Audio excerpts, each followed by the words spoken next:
Welcome to Our Girl Relationships. We talk about the problems people face in their day to day lives. Let's start with the video. The recession has hit everyone hard. It has hit even harder for my husband. He was a software engineer at a much esteemed company, but because of the economy, his company fired almost 20% of its workforce, and my husband is one of them. These days, he is doing nothing but taking care of the household and helping the kids grow. As for me, I have a well paying job at a company. Being the breadwinner of the family, I sense some tension between me and him these days, but I tell myself it's rational, and if I was also fired from my job, which I'm passionate about, tomorrow, then I would also have a little reservation of opening up to people. Last week, my parents visited our house, and you know how they get. While talking, the overall air was quite negative, and that was very evident from the moment he uttered those famous words sarcastically. I don't have a job anymore. You could see my mother really pressing hard to force my husband into thinking that he has reached his lowest point in life and that actually he cannot provide for the family. Although they were indirect, the overarching environment can be compared to the pin drop silence in an operating room. After he got up to go to the washroom, I rebuked and scolded them by saying that their behavior is immature and totally unnecessary. The words which came out of my father's mouth is so reminiscent of the incident that happened last Thursday. He said that they have seen these things in life and my husband is not reacting to the situation at all. My father also blamed me for not taking control of the situation and told me that I was underacting, keeping aside the fact that everything was hunky dory, and once everything has settled down, it will get sorted. But then again, there is the element of the male ego.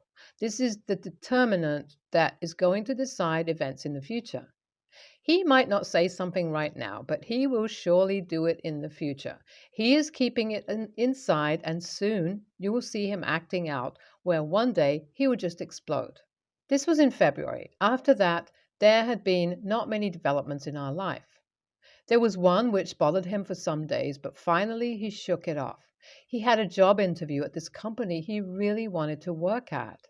At the allotted time slot, he gets a mail from human resource manager that they have to cancel the interview today as there have been some emergencies and to wait for the next day. I could feel that this was troubling for him, but he's one of those people who has been shy all his life, so people have taken advantage of him. I told him to not get disheartened as he will get something or the other and it will be something that he likes. I have a very good friend who works in a different company. She comes to our house often and we chat, and she also brings her husband who has struck up a friendship with my husband. This particular day, they came to our house, and as we were entertaining our guests, her husband, who did not know about the job problem, asked my husband how was things at work. He said quite bluntly that he does not work anymore and that he is at service of his very beautiful wife. Although they laughed, I think that they took it with a pinch of salt. To clear the air, I included that he lost the job because his company where he worked at was going through a major restructuring, and because of that, almost 20% of the workforce were let go, my husband being one of them. I further included I just cannot help but feel so bad that I earn handsomely for us too. I could say that he was hurt by this fact, but did not express anything. Her husband said that he was also fired from his last job, but his wife helped him out in that regard.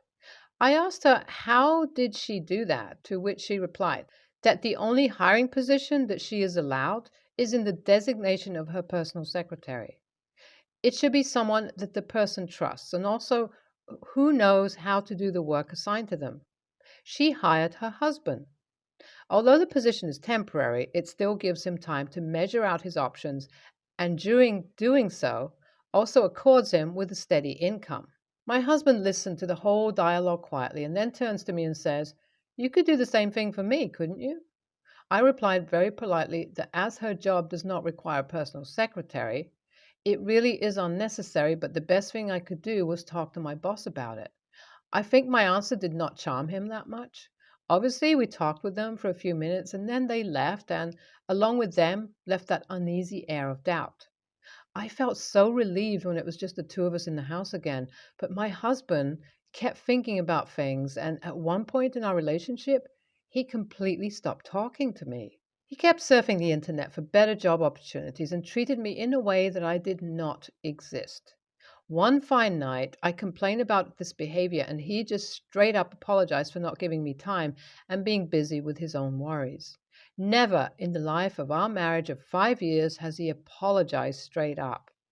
I felt bad and apologized too for not understanding his state of mind that he was currently in and for infusing authority over him to give me some time when the fact is he's suffering so much.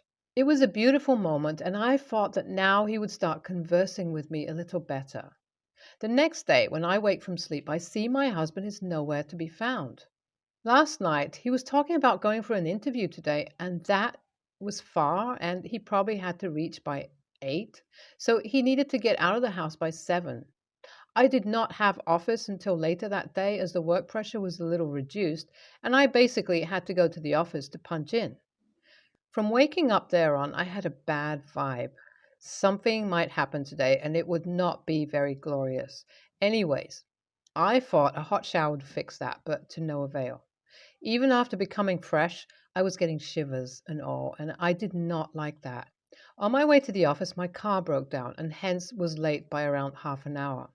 On the way itself, there was a huge traffic jam. There had been an accident because of which the police have blocked the road and there was just incessant traffic.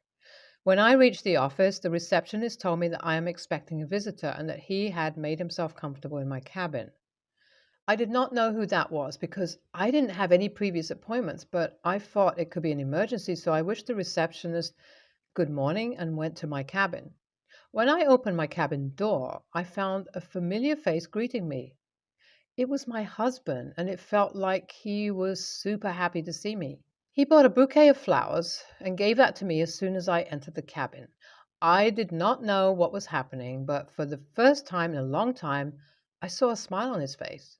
That really calmed me down, and I was happy for him as well. Then he uttered the weird words, which I was not expecting that moment. He said that he has decided.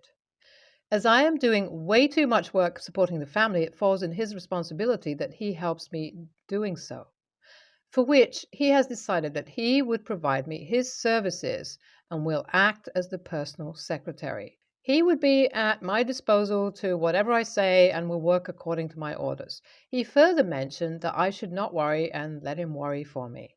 It felt very overwhelming, not going too well. These words suddenly coming out of my husband's mouth was something I did not expect when I woke up today. Meeting me in my office was unacceptable as it was, but on top of it, he has the courage to choose himself for a designation that I am not authorized to allot. I should mention one thing. I talked with my boss the other day about the designation and if I can hire people, to which he replied that I do not need a personal secretary at this level and for which the company does not allot anyone. So it is not even in conversation. At the current moment, it was just fury coursing through my veins, and I started fighting with my husband in my workplace. I told him that I understand the difficulties that he was going through, but his treatment towards me has been unacceptable.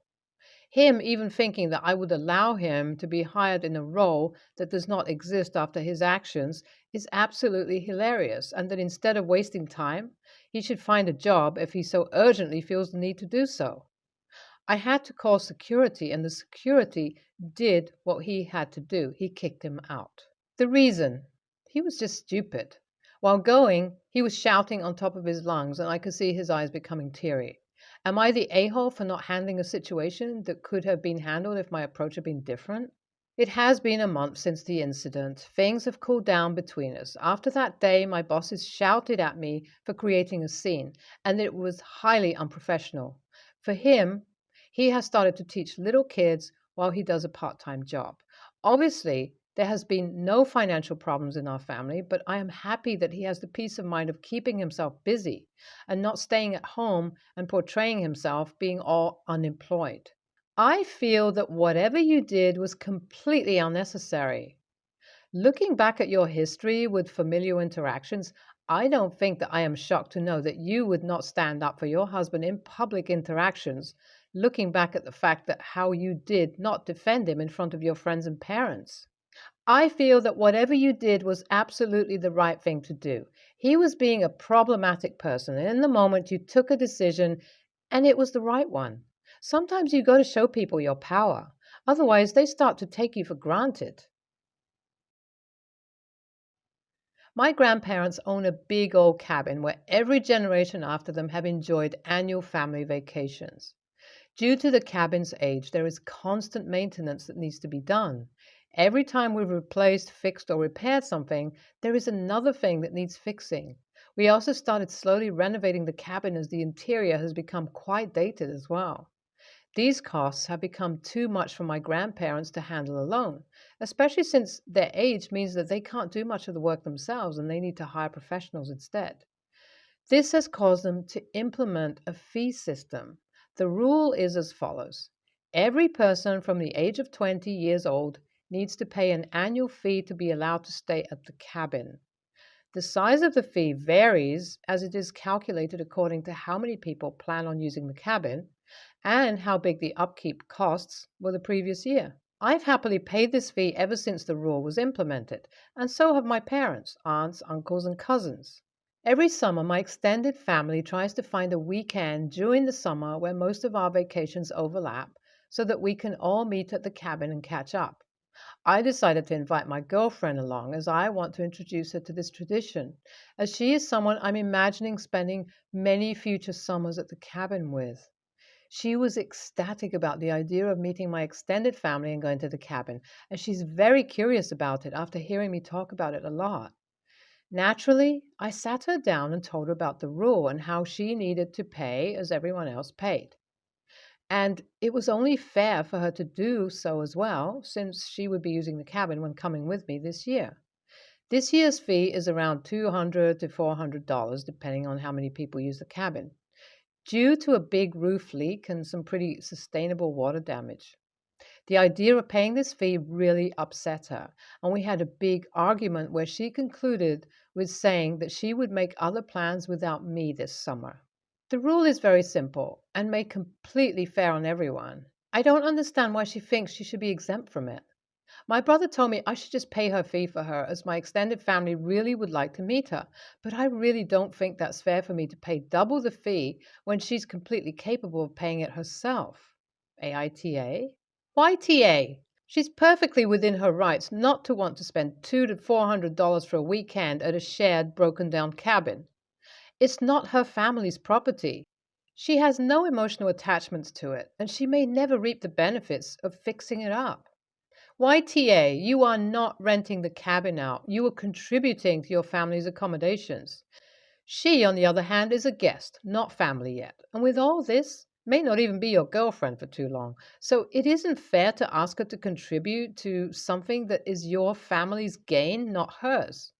You either had to exclude her out of the payment plan for this year at least, or until you go fiance or wife level, so that she'll be contributing to her future family accommodations, or pay for her from your own pocket if your family insists on paying her share. Inviting her over and then asking her to pay for something your family will keep in the end is not okay. I, 25 male, have divorced parents. I was 8 when their marriage broke up because my dad was seeing another woman, a coworker actually. At the time, he and my mom had me and my sister, who was 6 at the time. My sister and I were pretty young, but dad moved out, say, April 1st and April 7th, when we went to stay with him. He was living with another woman who was pregnant and her 2-year-old, and he told us our family was going to be changing. We kind of figured he left mom so he could be a family with her and the kids. We never liked it, but we didn't cause much of a fuss either. So 11 years ago, some stuff happened. My dad and his wife were out of the country for what was supposed to be a short period of time, and my dad's mom was watching the kids. But she had a medical emergency and collapsed. My mom was asked if she would keep the kids until my dad and his wife could get home, and she said no. And nobody else stepped up, so they were in foster care for 5 days until my dad and his wife made it back and they got sidetracked by bad weather and delays on the flights. This has been a huge problem ever since. I always knew they didn't like it. So did Mom. She told me to ignore it. But recently, there was a barbecue for my dad's side of the family, and they all brought it up and said my mom was evil and soulless. My dad's wife said that the devil is alive in that one. And I told them they need to get over what happened. It was never her responsibility to take the kids. She was in no way obligated to take in kids who were not part of her family, and said that something that happens over a decade ago, that was the result of their own poor planning and actions in the past, and not anything to do with my mom being the devil or evil. They got mad at me. They asked how I could say such a thing when my siblings suffered because of my mom's actions. I said my mom had no obligation to them, and that if they had cared that much, someone else from the family should have flown in to take care of them until my dad and his wife got back home. They all think I was wrong for saying that because of my step and half siblings and how their feelings would be hurt if they heard me defending my mom who let them go into care. AITA? Every person at that table, other than you and your sister, had more of an obligation to take care of your siblings than your mother. In case I'm not clear, your mother had zero obligation to do anything. The only AH here are your family who was shit talking your mother in front of you. NTA, you were nicer than I would have been. I would have told them straight out. If you wanted a good relationship with my mom, you would have cheated on her, Dad. You wouldn't have cheated with him, wife. You cannot do people dirty and expect kindness when you need something. Further, I don't appreciate you saying anything negative about my mom in my presence. NTA, and totally correct in what you said. Your father, his wife, and his family all seem to also forget that his wife was his affair partner and the reason they split up. Why does he think the ex-wife he cheated on should have had compassion for them when they had none for her? He wasn't even man enough to leave her before he started sleeping with the wife. She was already pregnant when he moved in with her. You were very polite in not bringing up this old dirt, OP. If it were me and people were slinging mud at my mom, I would point them to their own mud hole first. I would have a conversation with my father privately that if he and his wife and his family brought up this crap again, I would be slinging the fact that he and his wife are liars and cheaters each, and every time from this point forward. That way, we can all see where the devil truly resides.